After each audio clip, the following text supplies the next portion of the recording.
গত 3 দিন ধরে ভাঙড়ের মাটিতে এক হারবাদ 34 বছর ধরে যে সিপিএম এর লাল সন্ত্রাস লুট করেছে, আজকে তৃণমূল কংগ্রেসে এসে পুরনো তৃণমূল কংগ্রেসদের উপরে আক্রমণ করছে।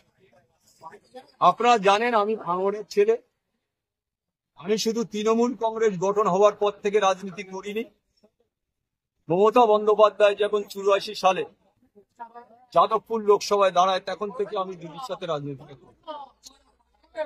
আজকে যেটা আমার বলার, যে এক এক করে যারা ভাঙড়ের পুরনো তৃণমূল কংগ্রেস যারা লড়াই করেছে, জীবন দিয়েছে, গত পঞ্চায়েতে হয়তো আমি মারা যেতে পারতাম, আমার ছেলে মারা যেতে পারতো, খাদিজা বিবি মারা যেতে পারত, তাদের উপরে গত পরশু থেকে শওকত মোল্লা নিজে যে আরাবুলের যেসব ছেলেরা আছে তাদের হাত ভেঙে দাও, পা ভেঙে দাও, তাদের গুড়িয়ে দাও, তাদের মেরে দাও, তার বক্তব্য আপনারা ইতিমধ্যে বিভিন্ন চ্যানেলে প্রকাশ হয়েছে। আমি শুধু আজকে একটা কথা অনুরোধ রাখবো মাননীয় মুখ্যমন্ত্রীর কাছে, যে আমরা এই দলটা করব কি করব না।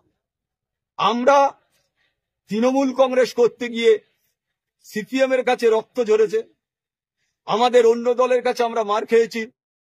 আজকে যিনি এখানে এসে অবজারভার বলে যিনি দাবি করে এলাকা যেভাবে সন্ত্রাস করছে, আজকে যারা মেরেছে তারা কিন্তু কেউ ভাঙড়ের ছেলে নয়। ক্যানিং থেকে লোক এনে ভাঙড়ে তৃণমূল কংগ্রেসের কর্মী আলতু হচ্ছে আমার ভাইয়ের মতো, যার নাম লালবাবু মোল্লা। আমার নিজের ভাইয়ের মতো, আমি তার ভালোবাসি। 24টা ঘন্টা আমার সাথে থাকে, আপনারা মিডিয়ার লোক সবাই জানেন। তার গাড়ি ভাঙা হয়েছে, তাকে মেরে দেবারও ষড়যন্ত্র হয়েছিল, কোন রকম ভাবে সে প্রাণে বাঁচে। যে অফিসটায় আমি ভোজেরহাটে বসি সে অফিসটা পর্যন্ত গুড়িয়ে দেওয়া হয়েছে। সমস্তটা সিসিটিভি ক্যামেরা থাকার পরেও তারা সবাই মুখ বেঁধে এই গাড়ি ভাঙচুর করে, পার্টি অফিস ভাঙচুর করে। কি কারণে হামলা? আপনারা দেখেছেন হামলা কি কারণে?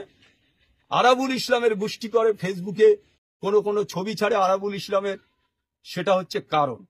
আপনারা দেখেছেন গত পরশুকার দিন, আপনারা গতকালই বাপি আমাদের প্রাক্তন প্রধান, ওর ওয়াইফ দুবারের প্রধান, ও অঞ্চলের এখনো ভগবানপুর অঞ্চলের সভাপতি, তাকে মারা হয়েছে, তার বউকে মারা হয়েছে।